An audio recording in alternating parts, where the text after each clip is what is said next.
में। यहाँ पर हमारे साथ श्री योगेंद्र नेगी जी हैं, जो कि भाजपा के वरिष्ठ कार्यकर्ता और नॉमिनेटेड पार्षद भी हैं। आइए उनसे जानते हैं कुछ सवालों के जवाब। सर नमस्ते। नमस्कार। सर आपसे जानना चाहते हैं, आप यहाँ नॉमिनेटेड पार्षद भी हैं इस क्षेत्र से, तो सर आप अपने थोड़ा सा जो आपका कार्यकाल रहा इस बारे में कुछ बताना चाहेंगे? मुझे 2 साल यहाँ 2 साल पहले जो है नॉमिनेट होने का पार्टी ने सौभाग्य दिया और एक जिम्मेदारी भी दी कि जो है इस क्षेत्र में जो कमियां रही हों उन्हें पूरी तरीके से ठीक करना। हमारे माननीय विधायक जी स्वर्गीय हरबंस कपूर जी द्वारा वैसे तो क्षेत्र में लगातार बहुत निरंतर काम कराए गए और उनके पश्चात जो है श्रीमती सविता कपूर जी द्वारा पूरे सहयोग के साथ हमें पूरा सहयोग दिया गया और क्षेत्र में बहुत से ऐसे काम हुए जैसे हमारे कई ट्यूबवेलों का निर्माण किया गया, कई सड़कें बनाई गई, पार्कों का सौंदर्यीकरण किया गया जी।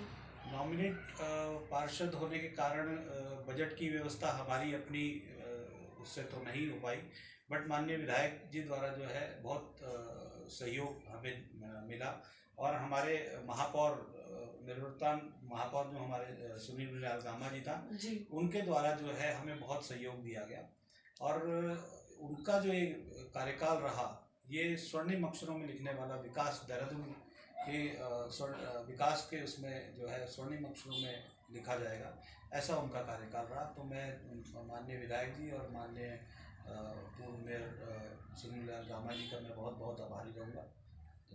सर आपका मैं अपनी चैनल के माध्यम से भी मैं आपको बधाई देना चाहती हूँ कि यही कारण रहा कि भाजपा इस बार यहाँ उत्तराखंड में पूर्ण बहुमत से 5 सीटें जीती। इसके लिए आपको बहुत बहुत बधाई।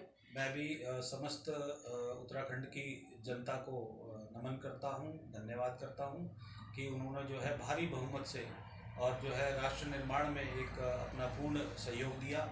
उसके लिए मैं हमारे माननीय पुष्कर सिंह धामी जी और हमारे प्रदेश अध्यक्ष जी का, हमारे माननीय विधायक जी का, मेयर साहब का बहुत बहुत धन्यवाद करता हूँ कि जो ये प्रचंड जीत हमें मिली है इसको निरंतर हम आगे जारी रखेंगे, ऐसा हमारा प्रयास है। सही बात है। सर आपसे एक थोड़ी सी क्वेश्चन और करना चाहेंगे। सर जैसे आपसे 2 साल पहले कोरोना और डेंगू एक महामारी का रूप ले चुके थे, तो सर आपसे जानना चाहेंगे कि आपने उस टाइम पर किस तरह से लोगों की हेल्प करी, कुछ बताना चाहेंगे आप?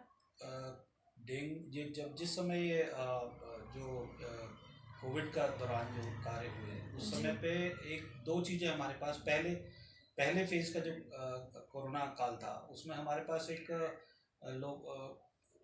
लोगों से एक वो आया था कि भाई जो हमारे सुरक्षा कर्मी हैं और जो हमारे सफाई कर्मचारी हैं निगम के, इनके पास सैनिटाइजर और मास्कों की कमी थी क्योंकि उस समय तक किसी को इस तरीके की बीमारी या जो ये दौर चला था इसके बारे में जानकारी नहीं थी। तो हम लोगों ने जो है क्षेत्र में निरंतर जो है सैनिटाइजेशन किया, माननीय महापौर द्वारा लगातार सैनिटाइज किया गया, एक घर को प्रत्येक घर को वहाँ सैनिटाइज किया गया।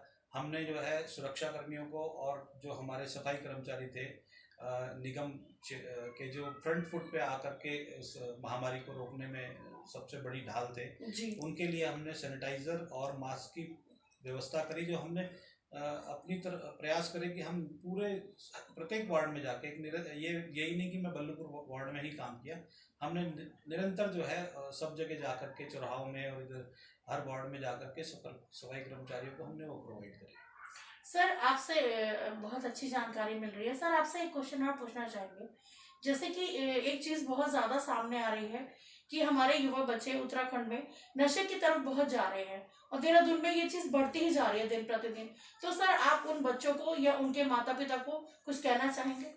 मैं जब से देखिए एक शहर का जब विकास होता है उसका एक शहर जब फैलता है बड़ा होता है, कई आपराधिक प्रवृत्ति के लोग भी इस तरफ आकर्षित होते हैं।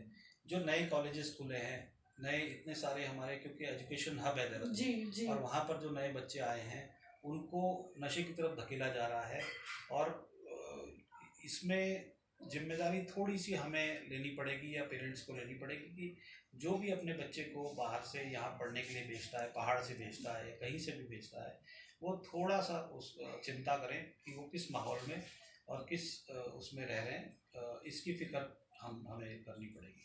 सर एक चीज और ज्यादा सामने आती है, जैसे अगर बच्चा नशा करने लगता है और तो माँ बाप जो है वो उसकी वजह से, प्रवृत्ति की वजह से डिप्रेशन में आ जाते हैं, तो आप उन माँ बाप को कुछ कहना चाहेंगे? देखिए, जिस तरीके से नशे की प्रवृत्ति युवाओं में बढ़ती जा रही है, इसमें थोड़ा संयम से काम लेने की आवश्यकता है। आप बच्चे पे कंट्रोल तो कीजिए, मगर उसे बहुत प्यार से उसको कंट्रोल कीजिए, है ना। बहुत से माँ बाप जो हैं वो इतना एग्रेसिव हो जाते हैं कि वो बच्चे से या इस तरीके की एक्टिविटीज से नफरत करते हैं। जी। वो ना करके उनको प्यार से उनकी काउंसलिंग करा करके, सरकार ने आजकल जगह जगह जो है काउंसलिंग की व्यवस्था भी करी है, और उस माध्यम से। और दूसरा जो है, जो हमारे जागरूक नागरिक हैं, इन्हें भी थोड़ा सतर्क रहने की आवश्यकता है कि आपके क्षेत्र में इस तरीके के जो नशा वाले काम तो नहीं हो रहे, इस पे थोड़ी आंख रखने की जरूरत है। सर आपसे एक बात और जानना चाहेंगे, आप इतने क्षेत्र में आपने इतने काम कराए हैं, तो आपसे एक बात जानना चाहेंगे कि आप अपने कार्यकाल का कोई एक ऐसा कार्य बताएं जिसको आपको करने में मजा भी आया हो और लोगों ने उसको अप्रिशिएट भी किया हो। देखिए, जिस तरीके से क्षेत्र के लोगों से मिलना, उनकी समस्याओं को उसके बारे में जानकारी लेना, और कोशिश प्रयत्न करना। 100% काम कहीं नहीं हो पाते, किसी से नहीं हो पाते, बट अगर हम उनके कामों की तरफ ध्यान दे करके थोड़ा प्रयास कर रहे हैं, और जो जो प्रयास हम करते हैं अगर उससे कुछ काम निकल आते हैं, तो वो जो संतुष्टि उस व्यक्ति को होती है, जो हमें खुद को होती है, जी। वो सर्वोपरि है हमारे लिए।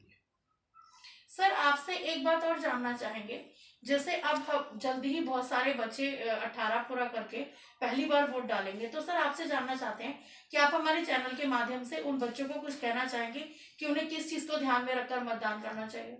देखिए, सर्वप्रथम तो है देश हित, देश का विकास। और जो होता है युवा, किसी भी देश की जो है वो रीढ़ की हड्डी होता है। जी। वो रीढ़ की हड्डी जब तक मजबूत रहेगी तब तक